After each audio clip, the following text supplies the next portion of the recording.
Saya tidak cemas dengan semua katakanlah momentum yang tidak bertemu, ada garis yang seharusnya resultan menjadi tidak segala macam. Saya tidak cemas dengan itu semua karena kita ini autopilotnya Allah. Kita ini dipiloti Allah. Dan termasuk Ma'iyah dan semua perjalanan Andre dengan saya ke Besakih, ke Kelungkung, ke macam-macam. Ke Keraton Solo, ke Kesultanan di Pontianak dan seterusnya, saya dikasih keris yang itu, bukan yang sana dan seterusnya. Saya tidak ada masalah dengan itu semua karena ada klausul perjanjian Hudaibiyah. Jadi ada saat-saat ada sesuatu yang menurut hitungan kita, karena mungkin kita ini masih berpikir garis atau bidang atau bangunan, kita belum bisa melihatnya secara ruang. Nah, saya tetap sangat percaya kepada ruangnya Allah SWT, tajallinya tadi. Jadi Andre tidak perlu menyesali sejumlah hal yang konslet atau apapun. Nah, aku ini optimis terus. Pokoknya wong kadang-kadang iku justru oleh jodoh mergo motore gembos kok. Nek gak gembos gak kepethuk arek wedok iku marah gitu kan. Jadi sudahlah, hidup itu tenang aja Anda. Makanya nyun sewu saya nambahin sedikit aja Mas Andre. Saya nurusin yang Kanjeng Lokojoyo tadi, Raden Said Sunan Kalijogo tadi. Jadi kita harus mengepung sejarah dan masa depan ini dengan semua faktor. Kesadaran mengenai perubahan-perubahan nilainya termasuk konstitusi. Bahkan kesadaran terhadap sebenarnya yang penjajahan itu yang kapan? Penjajahan yang sekarang itu jenis keberapa? Ya, kecanggihannya seperti apa? Jadi misalnya autopilot gini Gus. Anda kasih sabu-sabu 2 kali, 3 kali, besok sudah nggak perlu dipilotin lagi, nyabu sendiri. Nah kita itu di bidang politik, psikologi, budaya itu sudah nggak perlu di remote sama Israel, sama Amerika, sama siapapun, udah hancur-hancur sendiri. Kalau kita tidak menyadari apa yang sedang kita konsumsi. Nah, Anda tahu bahwa Indonesia ini dirusak dengan dividi et impera, ya, itu melalui begitu banyak dimensi. Pendidikan, media, undang-undang, ya, terus, semua, hampir semua, prinsip, cara beragama, ya. Bahkan sekarang mulai ada yang menyebut bukan wahai saudara-saudaraku kaum muslimin wa muslimat, tapi saudara-saudaraku mu'awiyin wa mu'awiyat. Artinya orang-orang Islam yang sekarang ini mendapatkan informasi mengenai Islam itu dari kantor berita Mu'awiyah, yang dimulai sejak Khalifah Abu Bakar umpamanya. Yang ketika itu Abu Sofyan sudah mulai politiking, sudah mulai menyengkuni. Makanya nanti tanggal pertengahan Januari kalau Anda sempat ke Jogja, saya sama teman-teman pendidikan sedang menyiapkan pementasan Sengkuni Harga Mati. Subjudulnya, kalau judulnya Sengkuni 2019. Nanti kapan-kapan saya cerita mengenai Sengkuni ini, Anda pasti kecelek dan semua yang nonton pasti kecelek. Karena Anda pikir itu saya sedang ngomong garis, tidak. Saya tidak ngomong garis, tidak ngomong bidang, tidak ngomong bangunan, tapi ngomong ruang. Sengkuni dalam arti ruang, dan sengkuni itu tidak usah nyari kemana-mana. Anda berkaca sebenarnya ada unsur sengkuni di wajah yang Anda temukan di balik kaca itu. Dan hampir tidak ada yang tidak sengkuni di Indonesia sekarang ini. Tapi sengkuni Indonesia ini sangat rendah derajatnya sebagai manusia, sebagai... Kan penjahat aja ada yang derajatnya tinggi, ada yang rendah Mas. Ini sebagai penjahat Indonesia ini rendah sekali derajatnya. Sudah jahat rendah. Kalau Sengkuni ini nyun sewu nih Pak Muzamil, tidak apa ya. Sengkuni ini kan cuma provokator Mas. Lici, yuwaswisu visuduri, haulihim gitu ya. Hanya ngipas-ngipasin hati, memprovokasi kan gitu tok. Itu kejahatannya tidak sampai ke terorisme. Tidak sampai ke pengeboman bunuh orang massal kan tidak sampai. Tidak sampai ke Westerling, nggak sampai ke pembunuhan massal. Sengkuni itu hanya seorang provokator, hanya seorang yang abal-abal aja. Itu dahsyat, menurut saya sangat tinggi kepribadiannya Sengkuni itu karena melihat sejarahnya Sengkuni. Sengkuni itu singkat kata, karena suatu hal, seluruh keluarganya, bapak, ibunya, dan saudaranya 100 orang dipenjara oleh Prabu Destoroto yang mengawini kakaknya Sengkuni, ya. Dan setiap orang yang dipenjara dari 102 orang itu hanya dikasih sebutir nasi untuk makan sehari. Tidak mungkin mereka bisa bertahan hidup. Sebutir nasi. Meskipun 100 butir nasi kan cuma segini, Mas. Untuk makan satu orang juga tidak kenyang, tidak akan bisa bertahan hidup. Maka singkat kata mereka berdiskusi, bapaknya ambil keputusan dan disetujui bahwa di antara 101 orang ini, 102 seharusnya, tapi yang satu kan jadi permaisurinya raja yang menghukum itu, yang wajahnya ditutup sepanjang hidupnya untuk protes kepada nasibnya dan seterusnya. Diambil keputusan bahwa harus ada yang hidup di antara 101 orang ini. Maka yang 100 orang merelakan untuk dimakan oleh yang satu. Jadi Sengkuni itu bertahun-tahun kerjanya adalah makan saudaranya. Mutilasi, digoreng kikile sik, digoreng sikile sik, dirijine dikletusi, terus mari ngono motone di oseng-oseng. Terus mari ngono jantungnya dirogoh, dicucup kayak jamu. Pokoknya sekian tahun dia di penjara, dia makan adik-adiknya sebanyak 98 orang dan bapak ibunya sebanyak 2 orang.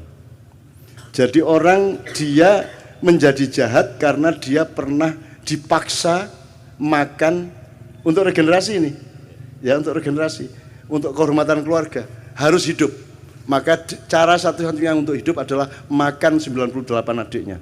Seperti Sumanto itu. Tapi satu persatu. Mas, Anda pernah membentak ibu Anda? Pernah membentak ayah saya? Pernah membentak ibu? Kalau sampean sekali membentak ibu sampean stres enggak? Bisa enggak tidur tenang Anda? Merasa bersalahnya luar biasa, baru membentak ibu. Ini makan ibunya, bapaknya dan adiknya 98 orang. Terpaksa dia makan. Menurut Anda itu kejahatan apa penderitaan? Penderitaan. Dan orang yang menderita harus makan saudaranya sendiri segitu banyak dan bapak ibunya. Kemudian hanya menjadi seorang provokator. Hanya menjadi seorang yang licik. Itu hebat enggak dia? Seharusnya Sengkuni menjadi teroris besar. Dia bunuh semua orang. Betul enggak? Harusnya dia obrak-abrik itu Astinapura, Indraprasta, dan semuanya. Karena dia bermaksud baik, maunya Mbak Yunya itu kawin sama Pandu. Karena dia mempertimbangkan bibit, bebet, bobot. Perhitungannya sangat baik untuk berkeluarga. Tapi ternyata dia dikawini oleh kakaknya yang buta itu. Dan Sengkuni tidak setuju, kemudian tapi karena sudah keputusan bapaknya dan keluarga, akhirnya dia tetap setia mengawal Mbak Yunya menjadi permaisuri kerajaan Astinapura. Kerajaan Astinapura ini rajanya akhirnya tahu bahwa sebelum kawin sama dia, dulu Mbak Yunya ini dikawinin sama kambing. Kemudian begitu kawin, kambingnya dibunuh, disembelih. Kenapa dikawinkan sama kambing? Karena menurut perhitungan primbon, neptunya tidak cocok antara Mbak Yunya dengan suaminya.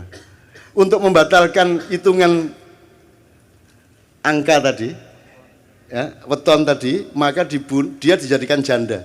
Menjadi lain lagi hitungannya, menjadi sah, enggak apa-apa secara ilmu kriptologi namanya ya. Oke. Nah marahlah suaminya, loh ternyata saya ini kawin sama janda kambing. Marah dia, ditangkap semua, bapaknya Sengkuni, ibunya Sengkuni, adik-adiknya Sengkuni, 101 orang dikasih makan cuman sebutir beras satu orang. Akhirnya singkat kata Sengkuni makan itu dan kemudian dia menjadi seorang provokator, seorang yang licik, yang culas. Serakah enggak juga loh. Sengkuni korupsi boh? Enggak. Dia cuman ngesir satu yang namanya minyak tala itu toh. Dia rebutan minyak tala tumpah terus dia bergulung-gulung. Sehingga dia sakti, dia tidak bisa ditembus oleh senjata apapun karena badannya sudah berlumuran minyak tala, minyak kehidupan, gitu ya. Bagaimana dia bisa mati? Semar yang ngasih tahu kepada Bima, mau Bima, iku biyen pas gulung-gulung di lengo tolo iku silite gak kena. Jadi gulung-gulung kan tetap anusnya kan tidak kena Mas, yang kena bokongnya tok ya. Minyaknya tidak sampai masuk. Nah itu kan tidak kebal. Akhirnya sama Bimo pakai kuku pancanaka disogok silite cet matek deh.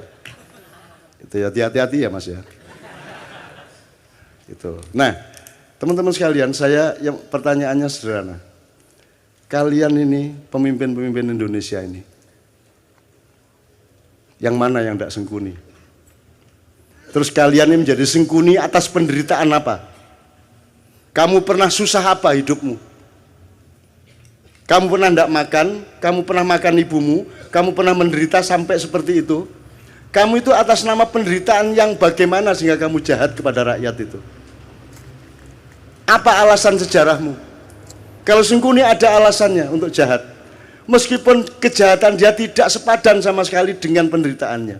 Seharusnya orang macam Sengkuni yang makan 101 keluarganya sendiri, dia dalam tanda petik berhak untuk menjadi teroris besar. Kalau dia tidak kuat, dia akan gila atau dia bunuh diri. Tapi Sengkuni sangat kuat dan sangat arif sehingga dia hanya menjadi provokator. Sementara kita dipimpin oleh Sengkuni-Sengkuni yang tidak punya alasan sejarah untuk jahat kepada rakyatnya. Kamu pernah jahat apa? Kamu pernah menderita apa? Wong kami yang tidak pernah utang seperti anak-anak utang. Kamu tidak pernah kredit seperti mereka. Kamu lancar-lancar saja kok. Ya toh? Kamu juga anak orang yang tidak miskin, cukup kaya sehingga kamu bisa nyalon kok. Urusanmu sama uang-uang besar. Atas nama apa kamu jahat kepada rakyatmu? Apa alasan sejarahmu? Dijawab kalau Sengkuni KB ya. Gitu loh Mas, jadi pentasnya itu soal itu. Ini apa toh? Allah mengatakan Allah tidak menyukai kata-kata yang diperjelas kejelekannya, ya. Apa? La yuhibbullahu al-jahra bisu'i minal qaul. Itu ya terjemahannya. Ya, terjemahannya. La yuhibbullahu al-jahra bisu'i minal qauli illa man zulim.